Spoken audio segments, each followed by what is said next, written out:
கூக்கு TV கிராம வட்டார மக்களின் சபை கூட காட்சியோடு ஆரம்பமாகிறது. சில மூத்தவர்கள், சில விவசாயிகள், மற்றொரு சில கிராம வியாபாரிகள் கவலையா சுமுக்கப்பட்டாடியிருக்கின்றனர். கிராமத்தின் தலைவர் பெரிய மரக்கட்டிலில் உட்கார்ந்திருக்கிறார். இப்போது நிலைமையே எல்லா வகையிலும் தீவிரமடைந்துவிட்டது. நம்ம கிராமம் கடனுக்குள் மூழ்கி வருகிறது. விரைவில் தீர்வு காணப்படாமை தொடர்ந்தால் நாமெல்லாம் அழியப் போவோம். எப்போதும் நமது கைவினைக் கலை புகழ் பெற்றது. இப்போது வாங்குபவர் கூட இல்லை. பயிர் இந்த முறை நன்றாக வரவில்லையே. அரசியலும் உதவவில்லை. வட்டி கொடுக்கும் சேனாபதி சாகையாளர் மாதந்தோறும் வட்டி உயர்த்துகிறார். எப்போது இந்த கடன் சுமையிலிருந்து விடுபடுவோம்? அங்கிருந்த ஒரு கொஞ்சம் தன்னுயிர் மந்தமான ஒரு நபர் மரக்கடியிலிருந்து எழுந்து சபைக்கு கால் வைத்தார். அவனது பெயர் அன்பு. கிராம மக்கள் அவரை பார்த்து பாடுபட்டு சிரிக்கத் துவங்கினர். ஐயா, பாருங்க, மந்த புத்திசாலியும் வந்திருக்காரு. இவன் எந்த மந்திரம் சொல்லி கடனெல்லாம் போடக்கூடும் போல இருக்கா என்று சிரிப்படைனர். அன்பு சிரித்தார் மட்டும் மொத்தமாக அமைதியாக இருந்தார். அன்பு, உனக்கு எந்த உலகத்தின் அறிவும் இல்லை. நீ எப்போதும் புத்தகத்தில்தான் சிக்கிட்டு இருப்பாங்க. பிரச்சனை வந்தால் அதற்கான வல்லுனர் யார்? நமக்கு பணம் தான் வேண்டும், மந்திரமட, நாட் நாலேஜ் என்று ஒருவன் கெட்டுரைத்தார். சபை மக்கள் கூர்ந்து பேசினர். நாம் பழைய வழிகளிலிருந்து விலகி புதிய யோசனைகள் அவசியம் சேர்த்துக் கொள்வோம். உன் யோசனையால் கிராமம் மீண்டும் வளமடையுமா என்றவாறு தலைவன் கேள்வி விடுக்க கூர்ந்தார். அன்பு அமைதியாக உதிர்ந்து வீட்டிற்கு திரும்பினார். அவரது சிறிய அறையில் முந்தைய நூல்கள் பொங்கினார். வீட்டு துணையாக இருப்பவர் மீரா அவருக்கு சாதம் வைத்துக் கொடுத்தார். நீ எப்போயோ சபையில் அவ்வளவு சபையை கேட்டுக்கிட்டு வந்து அமைதியாய் நின்று கொண்டிருப்பாய். ஏன் பதிலளிக்க மாட்டா? உனக்கு இதெல்லாம் ஏன் சகிப்பீடு? அவர்களின் பரலோசனைகளின்றி நீ எப்போ பதில் சொல்லப் போகிறாய் என்றார் மீரா. அன்பு அமைதியாக பதிலளித்தார். சரியான நேரம் வரும். அதே நேரத்தில் எல்லாத்தையும் தீர்க்கும் பதில் வரும். ஆனால் மீராவுக்கு அது போதப்படவில்லை. அந்த சரியான நேரம் வருமா? அதுவரை கிராமம் கெட்டுப்போகும் என்றவள் கூறினாள். அன்பு மேசையில் இருக்கும் பழைய ஒரு நூலை கையில் எடுத்தார்.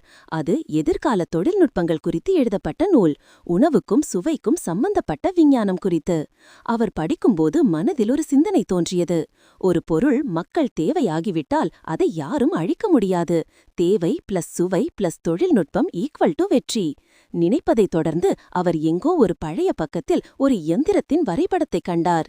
எந்த தட்டாதாலும் உணவை கொடுக்கக்கூடிய யந்திரம். அடுத்த நாள் சபை மீண்டும் கூட்டமாக இருந்தது.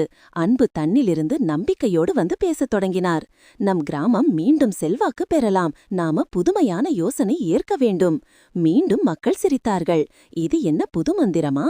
பறவைகள் மேலிருந்து பணம் பெய்யவா என்றென்றே அவன் அமைதியாக இருந்தார். அன்பு சொன்னார், உணவு என்பது ஒரேதான் எப்போதும் வாங்கப்படும். நம்மால் அனைவருக்கும் பிடிக்கும் புதியதும் சுகமானதும் இங்கேதான் பதில்.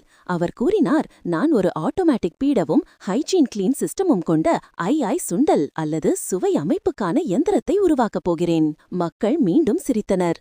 ஆனால் அன்பு தாழ்மையோடு வெளியே சென்று தன்னுடைய முரட்டையின் ஓட்டுநர்கள், சென்சார்கள், ஸ்டீலின் பாகங்கள் ஆகியவற்றை திரட்டினார். மீரா அவனை ஊக்குவித்தார். அவர் ஆன்லைனில் டியூட்டார்ஸையும் படித்து பல இரவுகளில் தூங்காமல் வேலை செய்து பழைய மோட்டார் மற்றும் சென்சார்கள் கொண்டு எந்திரத்தை கட்டினார். ஒரு நாள் அவர் வெற்றியாக செய்தார். ஒரு தெளிவான ஸ்கிரீன், சுவை தேர்வு, காரம் சுவை, இளம் மசாலா, பூரி ஒன்றை தானாகவும் தொட்டுமுடா கொண்டு தரும் யந்திரம். அலுவலகத்தில் மீரா நேரில் பார்த்து மகிழ்ந்தாள். இது சரியாம் வேலை புரியுமா என்றாள். அன்பு சொன்னான், யார் தேர்வு செய்தாலும் அப்போதின சரியான சுவை வரும். இது தனி பயன்பாட்டை நினைவேற்கும். முழுக்க கைப்பிடியில்லாமல் சுத்தமான முறையில் செயல்படும். ஏதோ ஒரு நாடில் கிராம சந்தையில் ஐ வடை என்ற முதல் ஸ்டால் திறந்தது. மக்கள் ஆச்சரியமடைந்தனர்.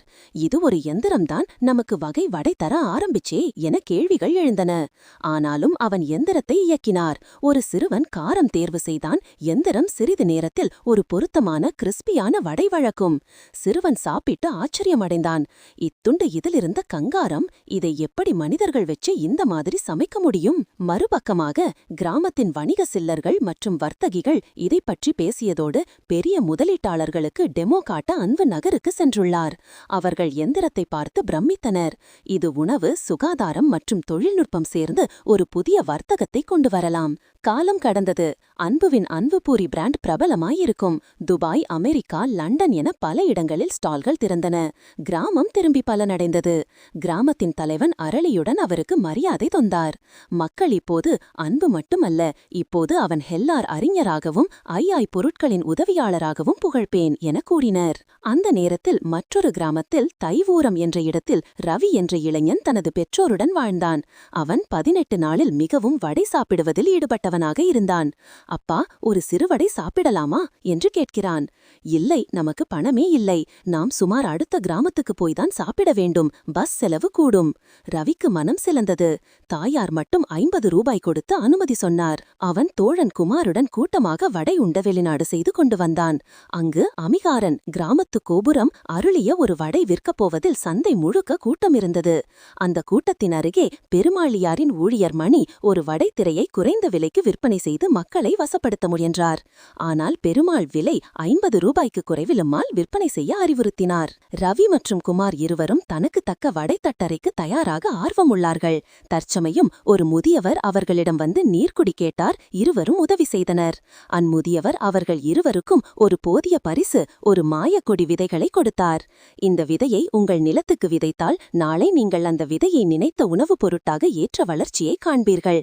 ஆனால் அது பயன்படுத்தும் போது ஏற்படுவது ஒரு சிறப்பு மந்திரம். நீங்கள் ஒரு செயலின் பெயரை 5 முறை சொல்ல வேண்டும் என்று முதியவர் கூறினார். அந்த இரு நண்பர்களும் அதை களத்தில் போட்டு 5 முறை வடை என்று சொல்லி விதை விதைத்தனர்.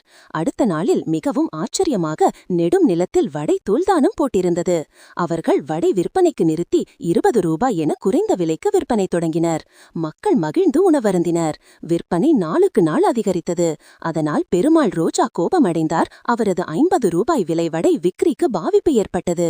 சமயம் பெருமாளின் ஊழியர் மணி இரவு நேரத்தில் வெறுமனே ரவுகுமார் இருவரின் வடைத்தட்டையை எரித்தவாறு தீ வைத்து அத்தனை சோகம் ஏற்படுத்துவார். ஆனால் இருவரும் மீண்டும் அடிக்கடி வந்து தட்டையை மறுசீரமைத்து வடை விற்பனையை தொடங்கினார். இதை அறிந்து பெருமாள் முடிவெடுத்தான். இரவு நேரத்தில் வடை பரப்பப்பட்ட நிலத்தை அழிக்கப் போக அவர்கள் நச்சரித்து திட்டமிட்டனர். ஆனால் அப்போது அந்த நிலத்தின் அருகில் வளர்ந்திருக்கும் ஜாடைகள் திடீரென்று உயிர் தோன்றின. நிலத்தை தாக்க முற்பட்ட பெருமாளும் மகனும் ஜாடைகளால் இருதரவாக கட்டுப்படுத்தப்பட்டனர்.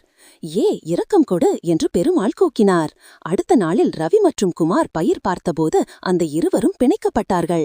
அவர்கள் தவறு செய்ததற்காக மன்னிப்பு கோரினர். ரவி மற்றும் குமார் இருவரும் அந்த இருவருக்கும் மன்னிப்பு தெரிவித்துள்ளது. அதே சமயத்தில் ஜாடைகள் அவர்களை விட்டுவிட்டன.